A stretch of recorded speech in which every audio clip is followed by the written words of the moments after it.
Iman azanillahu wa iyyakum, para pemirsa dan para pendengar yang semoga senantiasa dirahmati dan diberkahi oleh Allah Tabaraka wa Ta'ala. Di akhir kajian nanti kita buka Q&A yang mana sahabat hidayah bisa bertanya secara langsung dengan menghubungi kami di 08117530.000 ataupun juga bisa layangkan pertanyaan melalui pesan singkat di 0811754544 baik SMS maupun WhatsApp.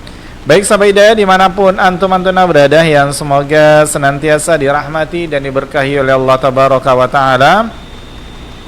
Sebelum kita mulai acara kita di kesempatan yang berbahagia ini, terlebih dahulu ana Rudi Abu Ma'awiyah menyapa Ustaz di kesempatan yang berbahagia ini. Nah, Assalamualaikum warahmatullahi wabarakatuh Ustaz. Waalaikumsalam warahmatullahi wabarakatuh. Kaifahalukum Ustaz? Alhamdulillah, barakallahu fiik Ustaz, jazakallah khair telah menyempatkan waktunya di pagi hari ini untuk kami kembali menimba ilmu bersama Ustaz di kesempatan yang berbahagia ini. Baik khotul iman azanillahu wa iyyakum, para pemirsa dan para pendengar yang semoga senantiasa dirahmati dan diberkahi oleh Allah Tabaraka wa Ta'ala. Langsung saja kita simak untayan nasihat di kesempatan yang berbahagia ini. Kepada Ustaz kami persilakan, falyatafaddal mashkura.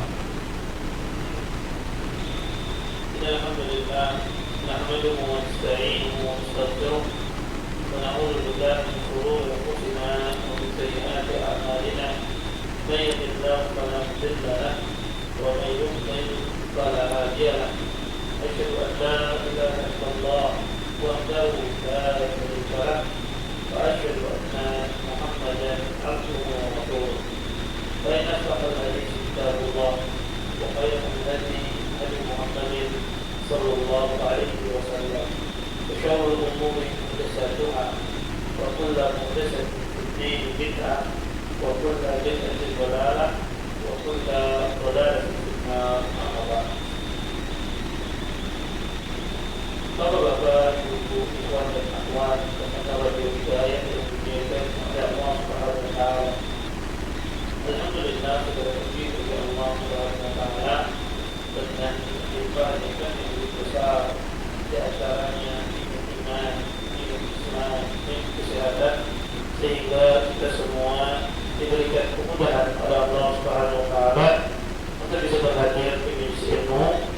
Mudah-mudahan apa yang kita pelajari, apa yang kita tuntut pada pagi hari ini datang keberkahan kepada Allah Subhanahu wa Ta'ala, dan kita semua bisa bermanfaat dari apa yang akan disampaikan nantinya. Bapak Ibu dan akhwat yang diberikan oleh Allah Subhanahu wa Ta'ala, kita juga kajian kita tentang syarah kitab Bulughul Maram. Kita masuk pada hadis hukum bagi bukunya menyebut jumlah gaji dan upah pekerja. Wa hadis Sa'id al-Khudri radhiyallahu ta'ala anhu, anna Nabi sallallahu alaihi wasallam qala: "Istaqbara akhiran man yusammihu usratahu wa qurba wa fi istiqa wa sabu al-baytihi fi tariq Abi Hanifah."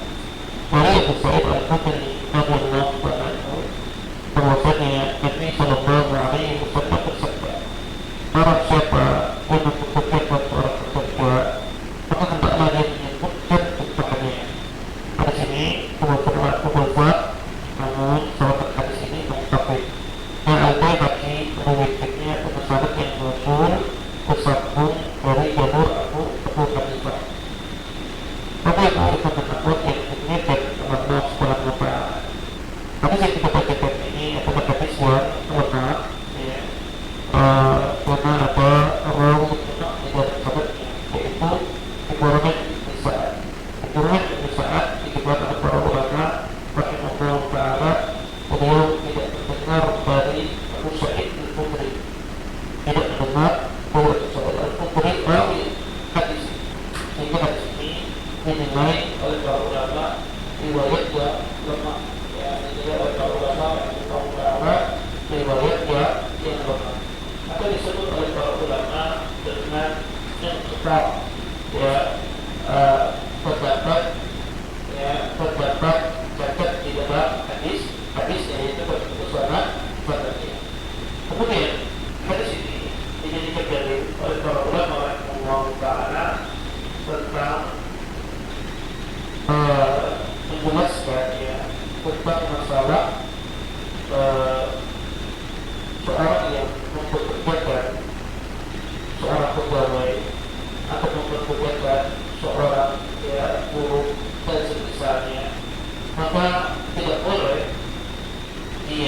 ya, pertama tidak menyebutkan jumlah gaji yang mereka terima.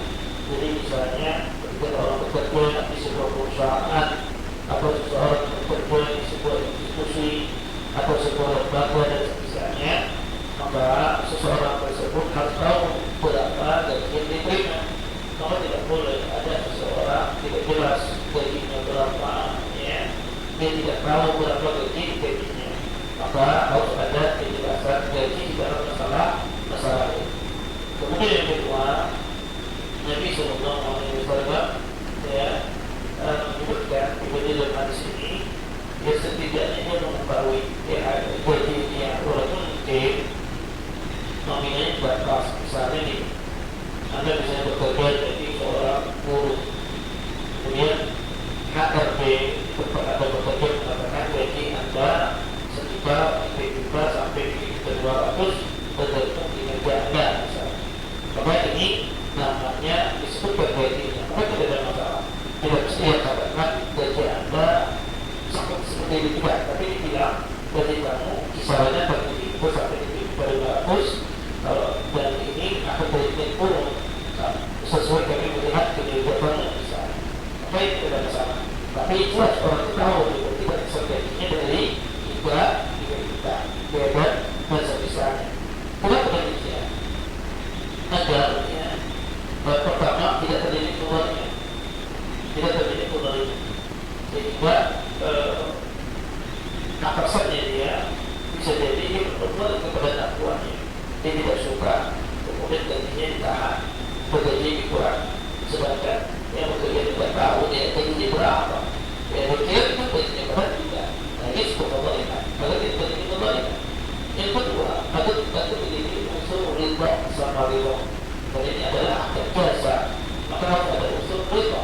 Dan misalnya orang ekspektasinya di awal ketika bekerja gajinya mahal, gajinya sekian juta dan sekian juta. Ternyata ketika selesai bekerja, ternyata gajinya tidak sesuai, gajinya tidak sesuai, maka tidak sesuai ekspektasinya, tidak ada kejelasan. Ini tidak riba, hanya dia mangkal, hanya dia tidak terima misalnya, maka harus jelas.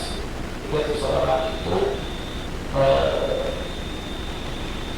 menjelaskan di awal, maka berapa gaji yang diterima, berapa uang yang akan dia terima, dan sebisa. Kemudian, apa itu iman dan akhwat yang dimunculkan oleh Allah Subhanahu Wa Taala?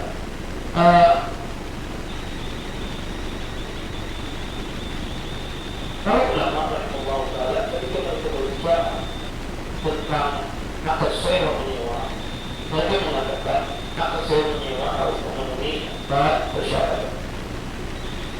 Yang pertama, memperoleh manfaat dari sewa menyewa tersebut, seperti misalnya sewa menyewa barang, seperti rumah tinggal, atau sewa menyewa tenaga dan jasa, seperti ini sebuah pekerjaan atau sejenisnya. Maka seseorang ketika dia akadnya adalah sewa menyewa, maka dia harus tahu manfaatnya, ya. Maka tidak boleh orang tidak tahu manfaat dari sewa menyewa tersebut. Misalnya saya menyewa pembantu, saya punya pembantu, maka pembantu itu harus tahu jenisnya apa saja dia kerja, apa saja dia kerja, dia kerjakan ini, kerjakan saya tahu, jelas sih. Tidak boleh tidak ada kejelasan dalam masalah ini. Ketika saya merekrut karyawan, kita harus jelas apa yang saya dapatkan manfaat dari karyawan. Maka kamu bekerja dari jam 8 sampai jam 6, kemudian kerja kamu ini saya tahu, yang bekerja tahu apa itu saya, kemudian yang bekerja itu tahu dia dapat manfaat dari saya dia itu berbuat bekerja. Misalnya yang pertama. Yang kedua, jadi kita tahu manfaat sewanya, manfaat dari sewa menyewa baik tersebut. Kemudian yang kedua adalah mengetahui jumlah gaji dan upah yang diberikan dari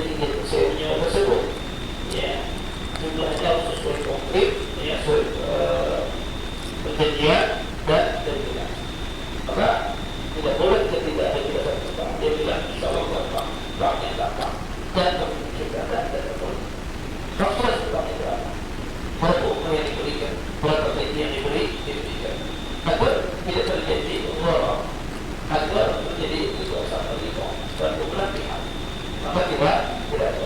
Ya. Kemudian yang ketiga, waktu bekerja pun,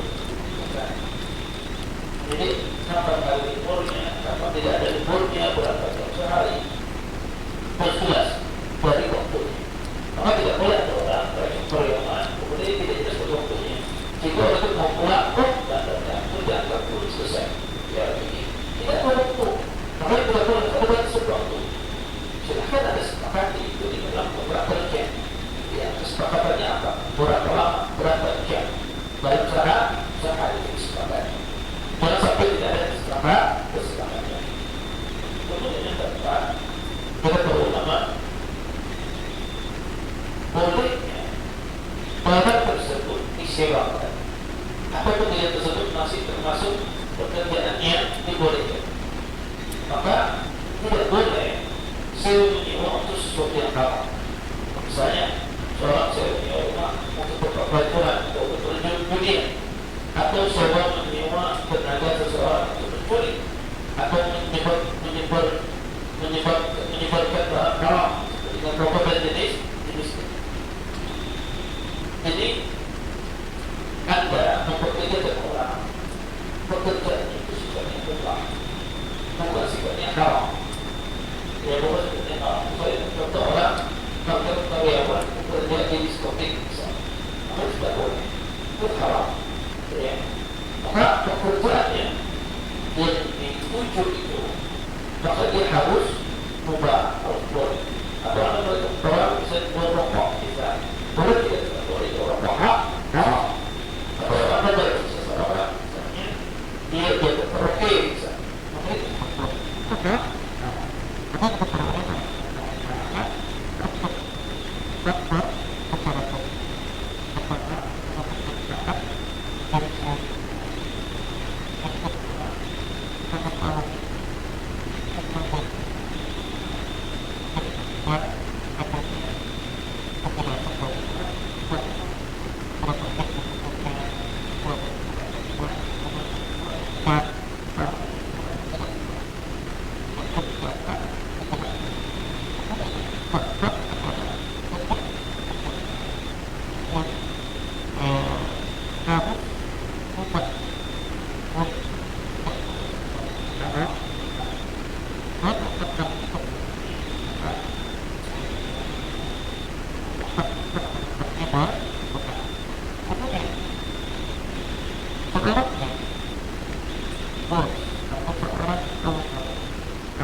Yang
Bapak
Nah, demikian ikhwatal iman azanillahu wa iyyakum, para pemirsa dan para pendengar yang semoga senantiasa dirahmati dan diberkahi oleh Allah tabaraka wa taala. Demikian telah kita simak bersama pemaparan materi yang telah disampaikan oleh Ustaz di kesempatan yang berbahagia ini. Mudah-mudahan bermanfaat tentunya bagi kita semuanya. Baik ikhwatal iman, di sisa waktu yang ada kita buka Q&A bagi sahabat hidayah yang ingin bertanya secara langsung di kesempatan yang berbahagia ini. Kami berikan kesempatan di 08117530.000 untuk via telepon ataupun via WhatsApp yang ingin bertanya secara langsung di 081175454444, baik SMS maupun WhatsApp ya, ataupun juga yang ingin bertanya secara langsung ya di nomor tersebut. Baik Ustaz, sambil menanti kita coba angkat pertanyaan dari pesan singkat yang telah masuk di kesempatan yang berbahagia ini. Datang dari Irwin Hasan di Pekanbaru. Assalamualaikum warahmatullahi wabarakatuh. Ustaz, saya mau bertanya, ini ada undangan atas nama orang tua saya, tetapi orang tua saya berhalangan hadir. Apakah boleh saya mewakilkan atas nama orang tua saya, Ustaz? Mohon nasihatnya Ustaz, jazakumullahu khairan. Nah, Ustaz.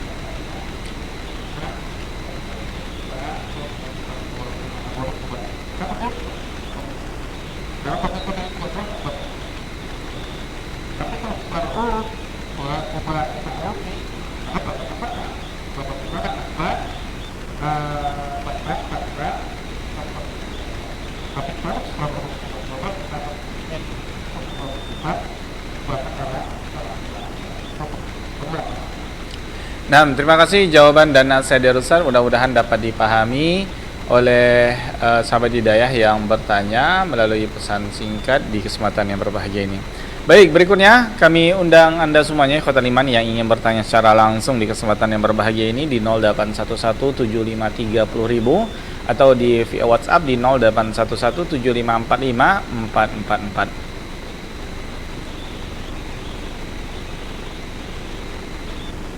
Baik Ustaz, sambil menanti kita angkat kembali pertanyaan dari pesan singkat yang telah masuk. Assalamualaikum warahmatullahi wabarakatuh. Ustaz, ya Ustaz, apakah bolehkah istri makan di samping jenazah suaminya karena sudah lapar pulang dari rumah sakit, Ustaz? Mohon nasihatnya saja, jazakumullah khairan. Nah, Ustaz.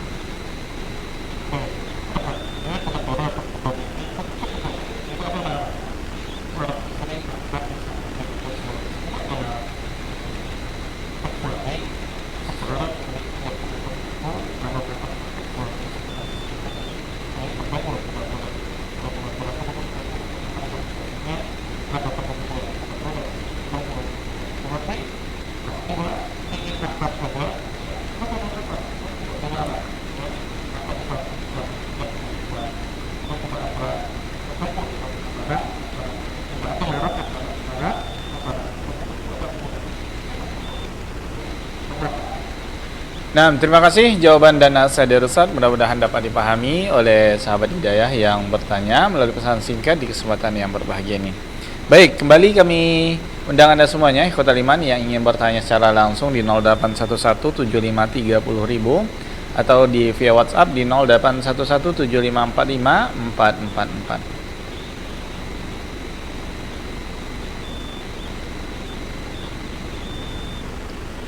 Baik Ustaz, kita coba angkat kembali pertanyaan dari pesan singkat. Bismillah, Assalamualaikum warahmatullahi wabarakatuh. Ustaz,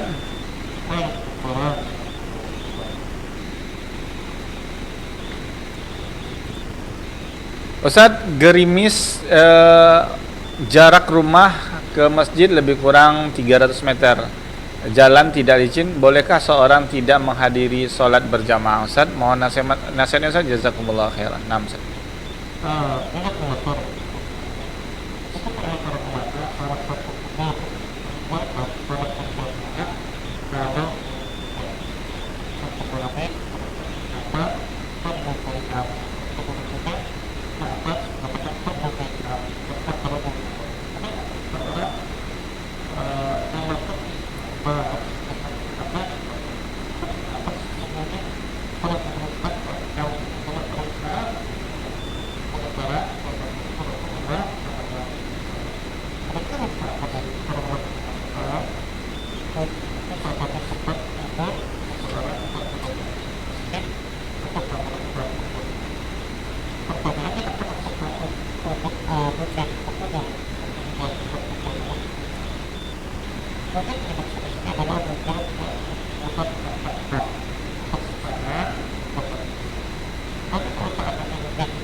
Mengenai hujan ini Ustaz, jika dia punya kendaraan seperti mobil Ustaz, misal hujan lebat itu tetap dapat uzur untuk beliau Ustaz, atau tetap harus sholat ini Ustaz? Karena dia ada kendaraan contoh seperti mobil nih Ustaz. Gimana? Tetap uzur. Hmm.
Nah, terima kasih jawaban dan nasihat dari Ustaz. Mudah-mudahan dapat dipahami oleh sahabat Hidayah yang bertanya melalui pesan singkat di kesempatan yang berbahagia ini. Baik, berikutnya kami undang Anda kembali sahabat Hidayah yang ingin bertanya secara langsung di kesempatan yang berbahagia ini di 08117530.000. Baik Ustaz, kita coba angkat dari via WhatsApp nih Ustaz.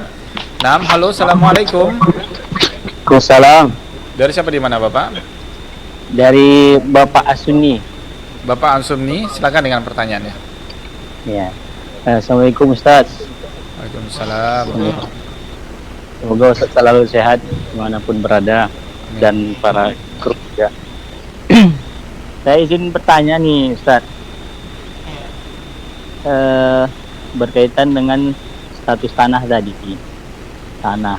Jadi dulu pas kakek meninggal itu udah dibagikan semua hartanya gitu ke anak-anaknya kan. Nah, termasuk ayah saya dapat bagiannya.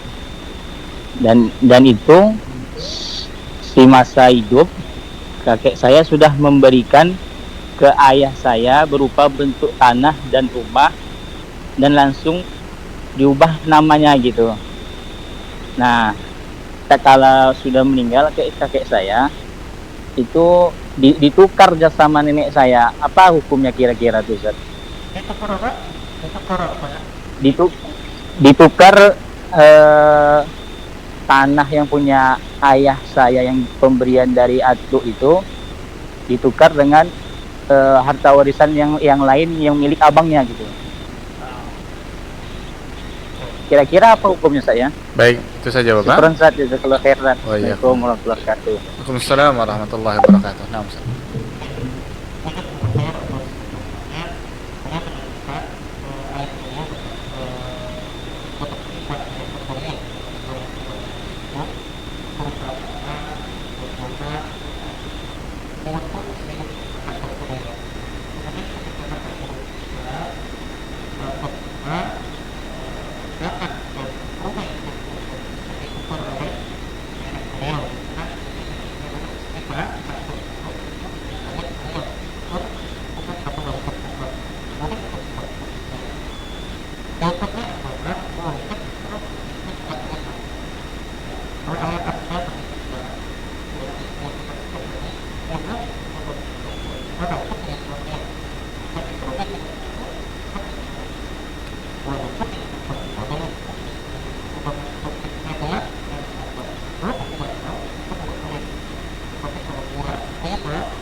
Nah, terima kasih jawaban dan nasihat dari Ustaz. Mudah-mudahan dapat dipahami oleh Bapak yang bertanya. Nah, di sini dia lanjutannya ayahnya sudah meninggal nih Ustaz. Jadi ibunya berarti nenek daripada yang bertanya ini masih hidup nih Ustaz. Itu bagaimana?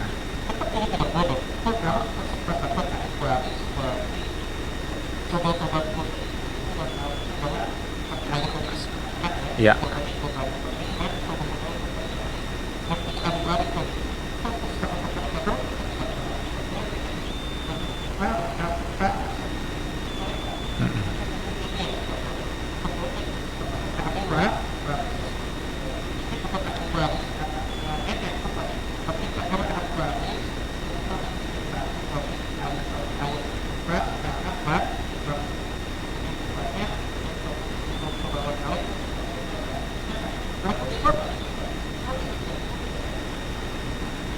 Nah, baik, jazakallah khair Ustaz jawaban dan nasihatnya.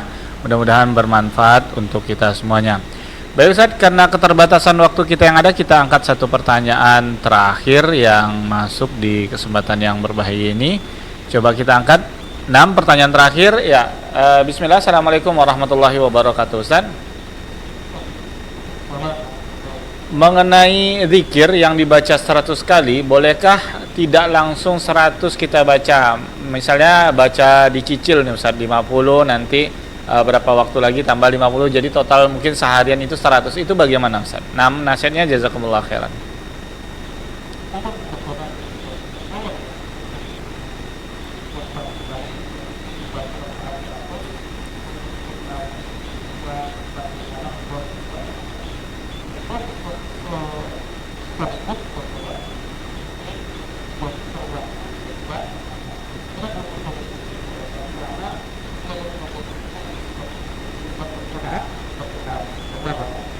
Nah, terima kasih jawaban dan nasihat dari Ustaz. Mudah-mudahan dapat dipahami oleh sahabat hidayah yang bertanya di kesempatan yang berbahagia ini. Baik Ustaz, sepertinya itu yang dapat kita ajukan karena keterbatasan waktu kita yang ada. Dan sebelum kita akhiri, mungkin ada ihtitam dari bahasan kita Ustaz. Nah,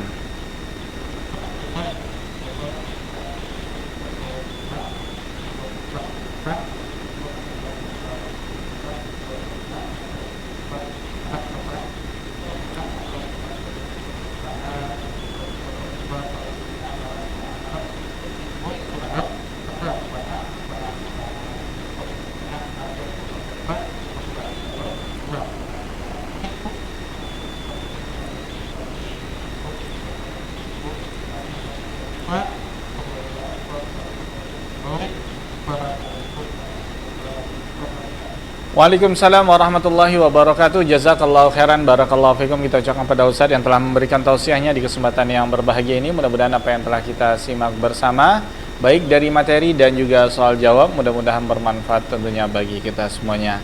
Baik khotul iman, azanillahu wa iyyakum dimanapun antuna berada. Sampai di sini kebersamaan kita, ana Rudi Abu Muawiyah dan segenap kru yang bertugas, baik dari studio Radio Hidayah dan juga di studio Gema Madinah di Martapura bertempat Ustaz.